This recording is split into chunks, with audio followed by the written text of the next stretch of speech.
नमस्कार, आप देख रहे हैं देश दिन भर। मैं हूं आपके साथ ऋतु तिवारी पोखरियाल। बुलेटिन की शुरुआत करेंगे राजूपाल हत्याकांड के मुख्य गवाह उमेश पाल की हत्या का मामला। माफिया अतीक अहमद ने सुप्रीम कोर्ट में दी याचिका।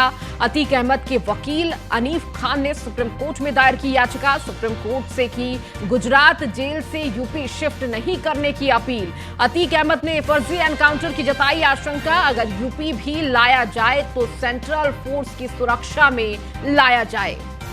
कहीं ना कहीं अतीक अहमद को अपने एनकाउंटर का डर सता रहा है और इसी को लेकर फर्जी एनकाउंटर की आशंका जताई है। अतीक अहमद के वकील ने ये फर्जी एनकाउंटर की। चकिया में एक मकान श्री अतीक अहमद के नाम पर जो है गिराया जा रहा है। इसमें ये बात स्पष्ट करनी है कि ये मकान श्री अतीक अहमद का नहीं है, ये श्री जफर अहमद खां का ये मकान है, जो कि बांदा में एएनआई के पत्रकार हैं। उन्होंने ये मकान को खरीदा था और खरीदने के बाद क्योंकि उसी वक्त श्री अतीक अहमद का मकान गिराया जा चुका था और उनकी पत्नी अपने मायके में रह रही थी बच्चों के साथ, तो उन्होंने इस मकान को श्री जफर अहमद खां से किराए पर लिया हुआ था और वो इस मकान में किराए पर रह रही थी। मकान में बिजली का जो मीटर लगा हुआ है, बिजली कनेक्शन है, वो भी श्रीमती शाइस्ता परवीन के नाम से है, लेकिन मकान श्री जफर अहमद खां साहब का है जो है। और ये मकान बेनामी बताकर जो है श्री जफर अहमद खां को बिना नोटिस दिए एडीए इस मकान को गलत तरीके से, अवैध तरीके से ध्वस्त कर रहा है चकिया में।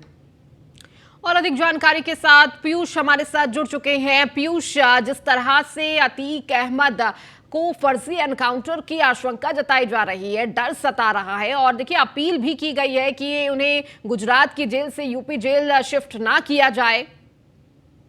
देखिए, अगर हम बात करें तो निश्चित रूप से उमेश पाल हत्याकांड में जिस तरीके से अतीक अहमद की अगर हम बात करें तो वो अतीक अहमद ने अपनी सुरक्षा को लेकर सुप्रीम कोर्ट का दरवाजा खटखटाया है और अतीक अहमद ने सुप्रीम कोर्ट में अर्जी दायर कर अतीक अहमद की ओर से अर्जी दायर की गई है उनके वकील की ओर से। और साफ तौर पर कहा गया है कि यूपी में दर्ज मामले की सुनवाई के लिए गुजरात से बाहर ना भेजा जाए और उसकी जान को खतरा है। और अतीक अहमद की ओर से जो वकील हैं अनीफ खान, उन्होंने सुप्रीम कोर्ट में ये याचिका दायर की है और याचिका में साफ तौर पर कहा गया है कि अहमदाबाद जेल से यूपी की जेल में प्रस्तावित ट्रांसफर ना हो, यानी उसका सीधे तौर पे विरोध किया गया है। और ये भी कहा गया है कि यूपी सरकार के कुछ मंत्री ऐसे हैं उनके बयानों से ऐसा प्रतीत होता है कि उनका फर्जी एनकाउंटर यानी अतीक अहमद का फर्जी एनकाउंटर भी किया जा सकता है। ऐसे में आज सुप्रीम कोर्ट का दरवाजा कहीं ना कहीं अतीक अहमद ने खटखटाया है, उसकी ओर से याचिका डाली गई है। और अगर हम बात करें तो ऐसा माना जा रहा है कि अतीक अहमद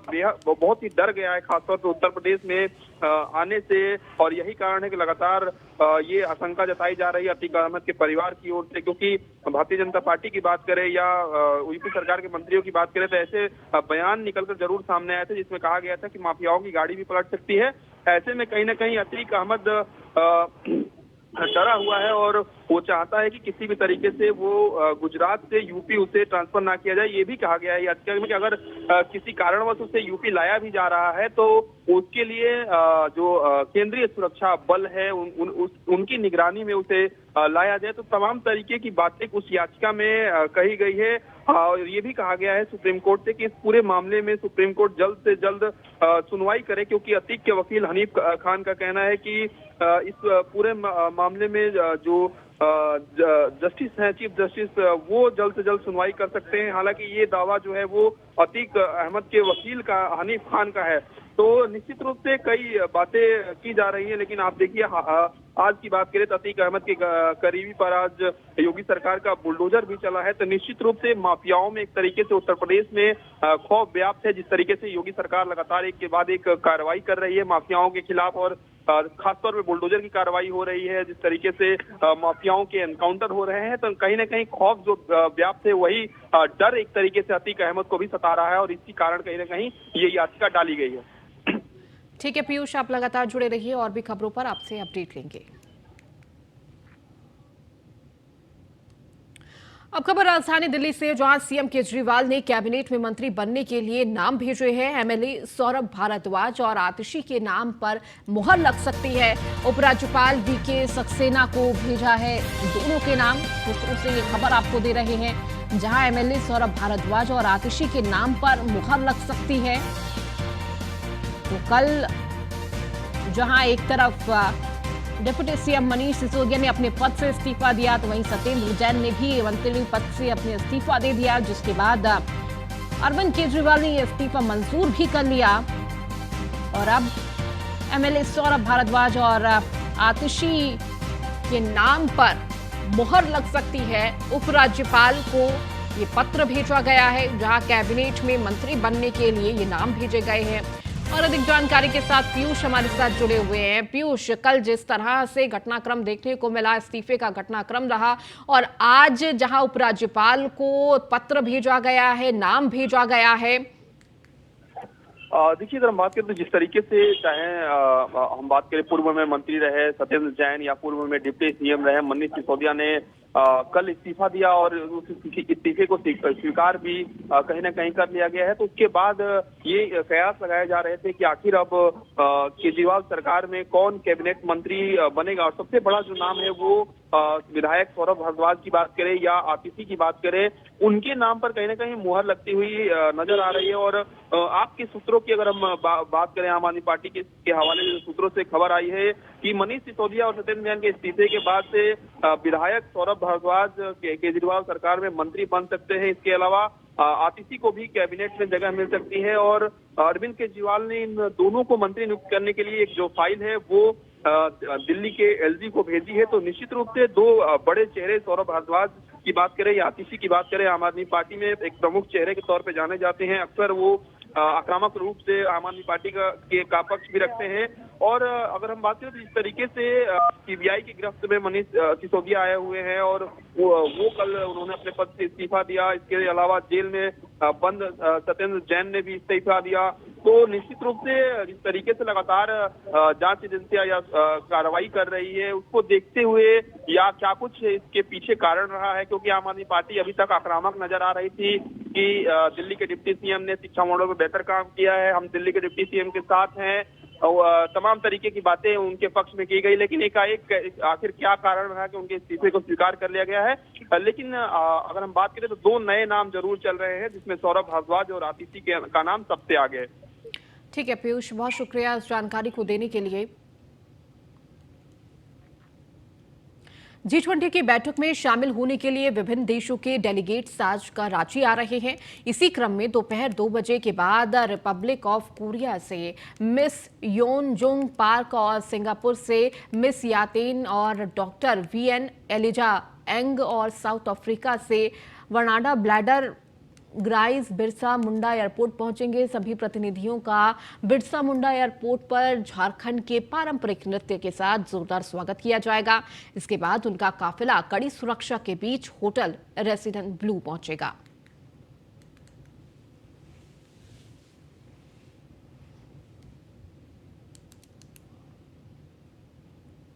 अब खबर मुंगेर से है, जहां इसमें निर्माण के 5 सालों बाद भी प्रेस क्लब भवन का पत्रकारों को इंतजार करना पड़ रहा है।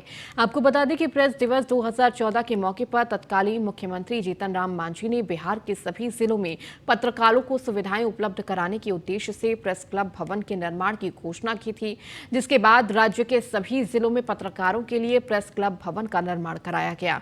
तो वहीं मुंगेर की बात करें तो एटीएम कार्यालय के पास बिहार राज्य भवन निर्माण निगम लिमिटेड के लगभग 65 लाख रुपए की लागत से प्रेस क्लब भवन का निर्माण कराया, लेकिन निर्माण के 5 सालों बाद भी प्रेस क्लब भवन पत्रकारों को नहीं सौंपा गया, जो उदासीन रवैये को दर्शाता है। ऐसे में लोकतंत्र के चौथे स्तंभ के प्रति गंभीरता पर सवाल खड़े होना लाजमी है।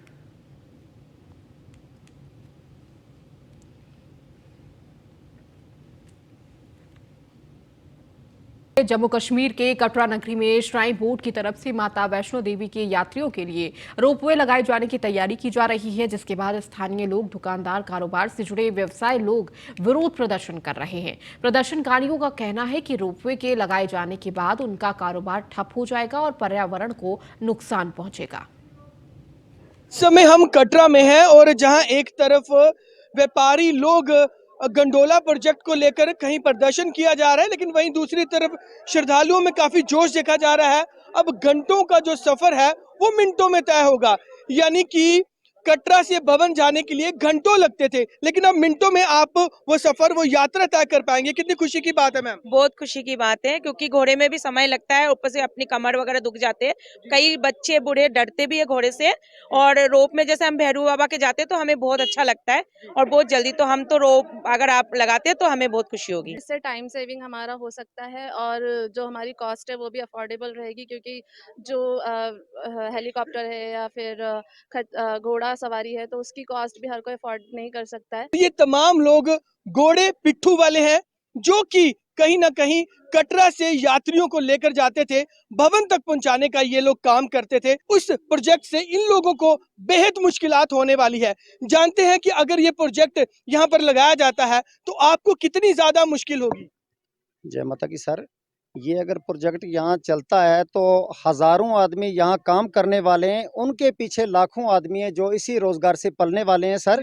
तो अगर ये गंडोला यहाँ लग जाएगा तो लाखों इंसान का रोजी रोटी जो है उसके पेट पे लात मारी जाएगी। 10,000 से ज्यादा जो यहाँ पे लेबर काम कर रही है, जिससे लाखों परिवार पीछे से पल रहा है, तो कम से कम लाखों के हिसाब से जो पब्लिक है वो फाका कशी। अगर उस एक बंदे को यहाँ से निकाला जाएगा तो कितने लोग पीछे से भूखा और प्यासा मरेंगे। कोई यहाँ पे ऐसा कुछ नहीं है जिससे की वजह से हमें दूसरा रोजगार मिले। अगर ये गंडोला प्रोजेक्ट लग गया ना, सबसे पहले व्यापारिक दृष्टि से आप देखें तो व्यापारी ऑलरेडी मरा हुआ है। कोरोना काल के बाद बीजेपी सरकार ने नौकरियां तो दी नहीं, ये हमारी रोजी रोटी जो श्राइन बोर्ड छीन रहा है इसको भी निकेलनी ये लोग कस रहे हैं। आए दिन नए नए पुगे हम लोगों के लिए बना देता है श्राइन बोर्ड, तो बेरोजगारी तो ऑटोमेटिकली बढ़ेगी। माँ वैष्णो देवी की त्रिकुटा की पहाड़ियां जो हैं ये एकदम सॉफ्ट रॉक्स हैं, हार्ड रॉक्स नहीं है। इनको छेड़ना मतलब ब्लास्टिंग तो बड़े दूर की बात है, श्राइन बोर्ड ब्लास्टिंग तक कर रहा है, बेस हिला दिया इनका सारा।